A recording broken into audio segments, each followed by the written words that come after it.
We love our tech stack, and so should you. First, bit about myself. I initially got into software development just out of pure curiosity about IT. So basically, how did the internet actually work? How did everything play together? So I could watch videos. Then when I got my first smartphone, that's when it actually really took off, because then I got access to YouTube. So whenever I wanted, I could just look stuff up. And of course, gaming also might have played a bit of a role there, especially looking at Minecraft. So that was a big part of my youth, I'd say. And so I chose to go to a hatte, which is like a technical school, where I got a great foundation for software development. So I got the basics down, so a bit of object-oriented programming, networking and distributed systems. So I got a basic understanding of how data traveled and how everything worked together, and even some project management, even though that's not my forte today. So yeah, take that with a grain of salt.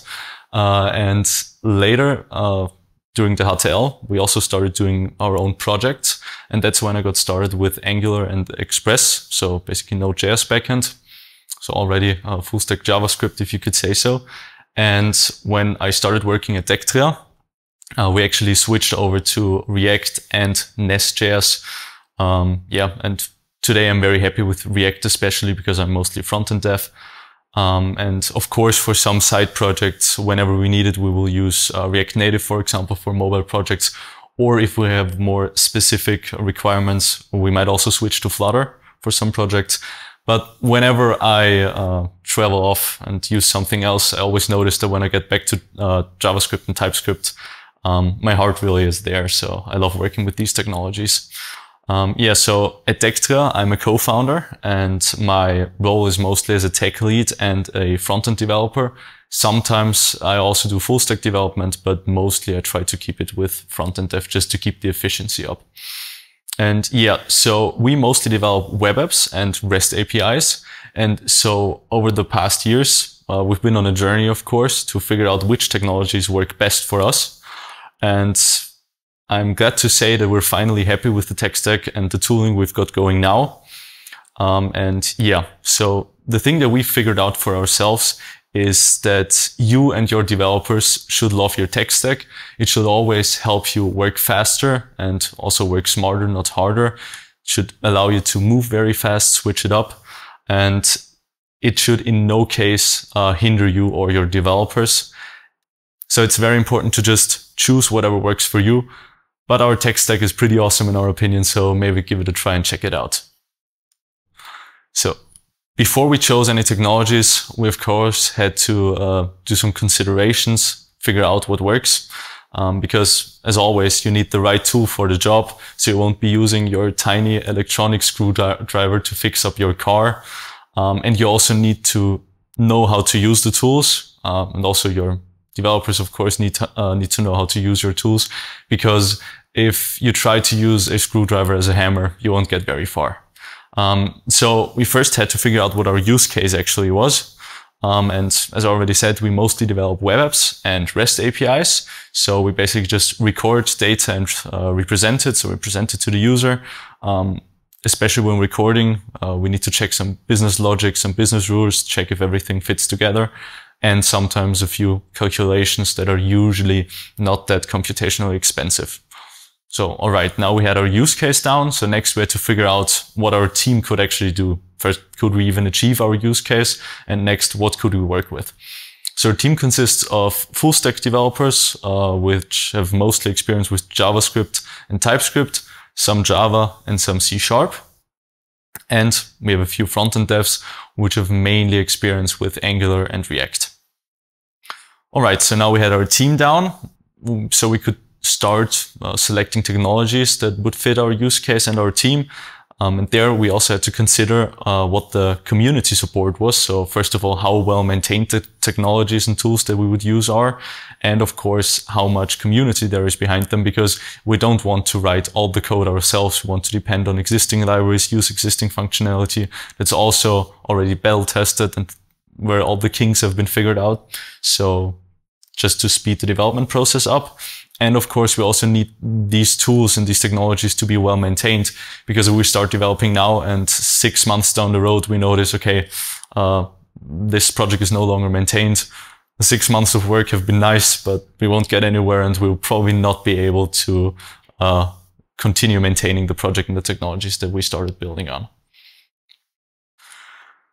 So the solution that we found for ourselves that during our journey has worked best for us and that we've ended up at now is that we use React for the front end, typically single page applications, so just simple React projects, or Next.js, which has some additional nice features, but we don't use it all the time because it also comes with a bit of overhead that we'll need to additionally do when developing. Our backend, so our service, is based on Nest.js. And for tooling, we use an NX monorepo that has really helped us, as well as OpenAPI to glue the front end and backend together. So to define how the front end accesses the backend, also make our life easier. And we use a API first approach. So we have a single source of truth for our API. As you may have already guessed from the technologies that we're using, the elephant in the room is TypeScript. So we're using full stack TypeScript. This has a few advantages for us, mostly that we can reuse code and interfaces between our front-end, back-end, and just in general through all of our projects and all of the libraries that we develop. To help with this, we're using an NX monorepo that helps us glue all of our code together, so we can easily leverage this reusability with a very low boundary of entry, almost no boundary of entry actually. And so we're even able to, if we just think that some code might be useful later down the road, to be reused or be used across multiple parts of the software, we can just create a new library, put it in there almost instantly, and start developing. So I've prepared a quick setup for you of how this would work. We actually only need 2 commands to set everything up. The first command is just setting up the basic project in the monorepo. As you can see, it's just a create command where we'll go ahead and tell it what the name of our project is and what preset we want, which in this case is a React monorepo, for example. And this will then go ahead and even during the setup process, prompt us for a few questions. So it will just ask us, okay, what build tool, compile, transpile or compile we want to use, and even what testing framework. So this already, if you've ever set up a React or Create React app project, you already know this already helps a lot and will speed you up. And once this monorepo is created, we can just go in there, start developing our first components. And when we figure out, okay, we have some utility or some functions that we want to reuse or be able to reuse in the future, we can just use the second command, which is just an NX generate command that generates a new library. You can just enter that, name the library. It will set everything up for us. Then we can go into that library, add our function, our utility, go back to our React component and just use it there, import it without having to do anything else.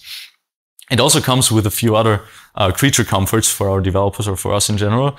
The NX monorepo defines the versions of all packages, so all packages we depend on, for example, external dependencies, and it manages them centralized. So all the libraries and apps and whatever we have in our monorepo depend on the same versions. Of course, if we want to, we can also create libraries or apps that opt out of this functionality, so they manage their own dependencies.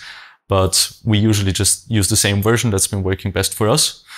And it also supports build caching. So it only, whenever you change something, it only rebuilds the parts that have actually changed or are affected by the change, which speeds up the build process and also just development in general.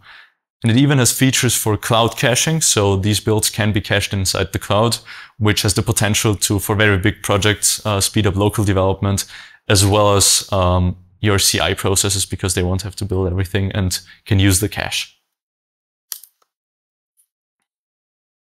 So as I've already said, we also use OpenAPI, as it's a small part, but at the same time, it also really helps us. As I already said, we use an API first approach. So we have a single source of truth. We first define our API, and then starting from that, we'll develop our backend and our front end.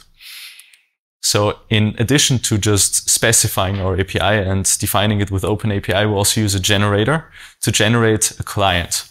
This client also lives in our monorepo, so we can use it from both our backend, front end, or wherever we need it. And so we have access to both methods for accessing the API, so just fetching data or whatever, as well as interfaces. So we can use our TypeScript interfaces everywhere. And this is also nice to have for our backend, because we can go ahead, define our API spec, generate the client, and just use the interfaces in our backend to check if, or to ensure that our API endpoints actually return the correct data. So there's no properties missing, they aren't mistyped, there are no errors.